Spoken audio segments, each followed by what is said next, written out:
Vámonos ya tenemos en la línea a Anushka Álvarez. Ella es experta en relaciones internacionales y geopolítica, maestra de la Universidad Panamericana, para platicar del conflicto entre Ucrania y Rusia a un mes de su inicio. Esto es El Rollo de...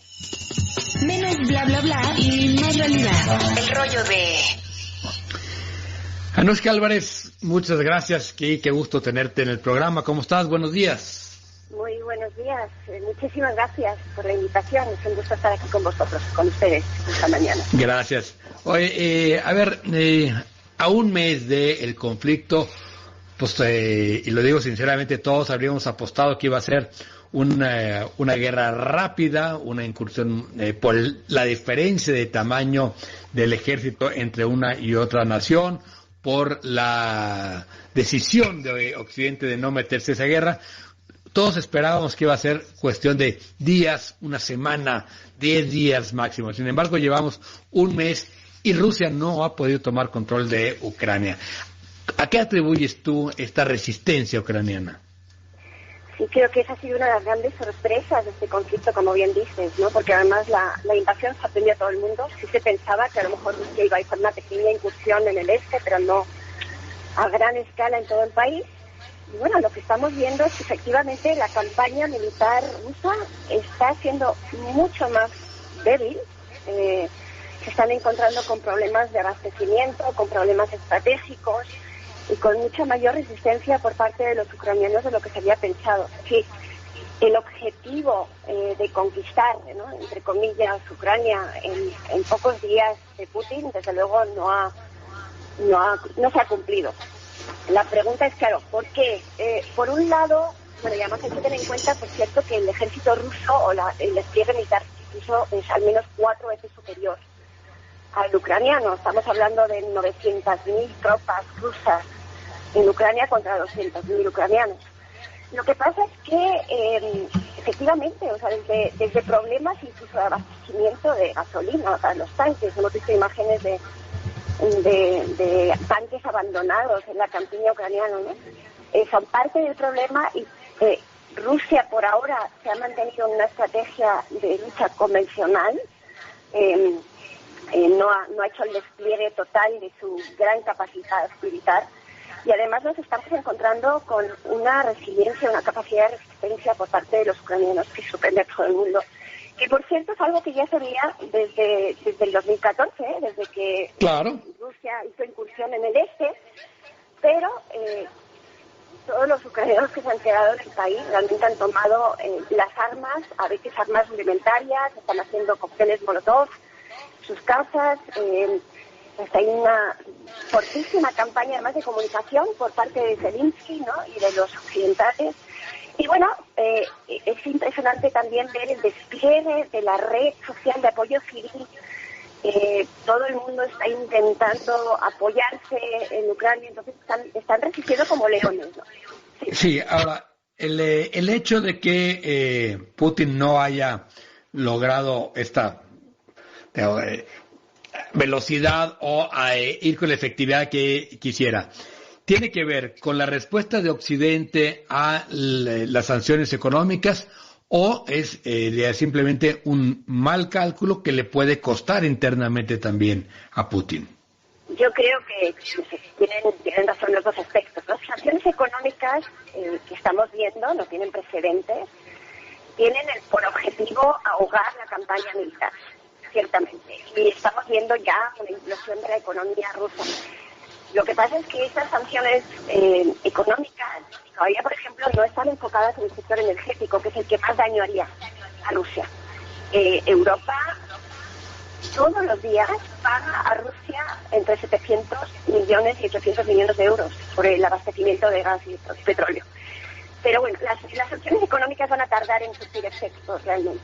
Lo que pasa es que ciertamente también Occidente está dando apoyo militar, estratégico, capacitación, envío de última tecnología armamentística a Ucrania, lo cual está dando capacidad de respuesta mucho mayor. Y esto también, por cierto, es un apoyo y respaldo militar que se lleva dando desde hace años, no desde hace unas semanas. Entonces, Ucrania se está viendo fortalecida desde el punto de vista militar también por el apoyo occidental. Entonces, Las sanciones en sí van a tardar un poco más de tiempo si se mantienen en surtir efecto. Pero claro, planteas una pregunta importante, ¿no? Que es cuánto tiempo va a poder resistir Putin dentro de Rusia ante esta situación económica. Hay gente que dice que va a tener hasta una recesión de un 8%, en una contracción de la economía. Pues cuánto tiempo va a poder resistir esta campaña militar, y eso es lo que no sabemos, ¿no? Es la gran incógnita. Anushka, van a abandonarle los oligarcas, etcétera. Dime. Anushka, buenos días, Augusto Chacón, gracias por estar con nosotros. A mes de iniciada esta guerra y viendo cómo se han movido las distintas potencias, desde las sanciones, desde incluso los discursos, ¿ya se prefigura alguna modificación en la geopolítica? La gira de Biden por Europa es significativa. ¿Tendrá Estados Unidos ese liderazgo que de pronto, por ejemplo, Zelensky le reclamó? El liderazgo de Estados Unidos habrá que ver cómo se plantea, pero ciertamente creo que lo que planteas, Augusto, es el elemento central de lo que está sucediendo. Parece que estuviéramos haciendo una guerra en un territorio que está relativamente alejado, pero esta disputa territorial tiene un alcance muchísimo mayor. Lo que estamos viendo es un conflicto, una lucha frontal entre dos bloques ideológicos. Dos formas de concebir el mundo. Por un lado tenemos a Rusia, Putin, que quiere imponer el orden mundial por la fuerza, restituir el autoritarismo, y por otro lado tenemos el bloque occidental con Estados Unidos tradicionalmente al frente, la OTAN, la Unión Europea, tratando de preservar el orden mundial que se rige por el orden de la ley, el derecho internacional, la colaboración, el multilateralismo, el funcionamiento de la ONU, etcétera, ¿no? Entonces, lo que estamos viendo es una reconfiguración del funcionamiento de las reglas del juego a nivel internacional. Y estamos viendo ya grandes cambios, quiero decirlo, porque, por ejemplo, en Europa hemos llegado a un punto de inflexión en la política exterior y de defensa de muchos países. Alemania ha hecho un giro muy fundamental en inversiones en defensa. Suecia, que era un país, Finlandia, que eran países que se abstenían de participar en la OTAN y querían mantener su neutralidad, están haciendo apuestas importantes por respaldar a Ucrania y involucrarse militarmente. Y la Unión Europea ayer publicó también que quiere hacer un cambio fundamental de su política exterior, que se había regido siempre por la cooperación económica y el respaldo a la democracia, cuando ahora se ve como una potencia económica, sí, pero que tiene que tener un respaldo militar, un respaldo de seguridad. Entonces, yo creo que esta guerra que estamos viviendo en Ucrania en estos días realmente tiene una relevancia equivalente, si no mayor, al 11 de septiembre, posiblemente a la caída del muro de Berlín, o incluso nos puede remitir a un cambio de las dinámicas geopolíticas, como lo fue la Segunda Guerra Mundial. A ver, para terminar, Anushka, y agradeciéndote el tiempo que nos has dado esta mañana, ¿cuál es tu perspectiva? ¿Qué podemos esperar en este segundo mes de conflicto? ¿Crees que ahora sí puede caer Ucrania? ¿Se van a sentar a negociar? ¿Va a haber cambios en la lógica de guerra por parte de Rusia? ¿Problemas internos al interior de Rusia? ¿Cuál crees que sea de ahora la perspectiva? Mira, todos esperábamos, como decías al principio, que esto fuera a ser un conflicto a corto plazo, era uno de los escenarios. Lamentablemente, todo indica que esto se va a convertir en una guerra más enquistada, con el apoyo de Occidente a Ucrania, una resistencia en el territorio ucraniano. No dudo que Rusia empiece a conquistar, aunque se han resistido, ¿verdad? Pero a ciudades como Mariupol, Kiev es más complicado verlo a corto plazo. Entonces vamos a tener una guerra a la que nos vamos a tener que acostumbrar en Europa, una fuerte de inestabilidad. O sea que es difícil. En cuanto al acuerdo de paz, desde que se sentaron a hablar ya hace un par de semanas, no ha habido grandes avances. Las posturas están en sus demandas maximistas, máximas.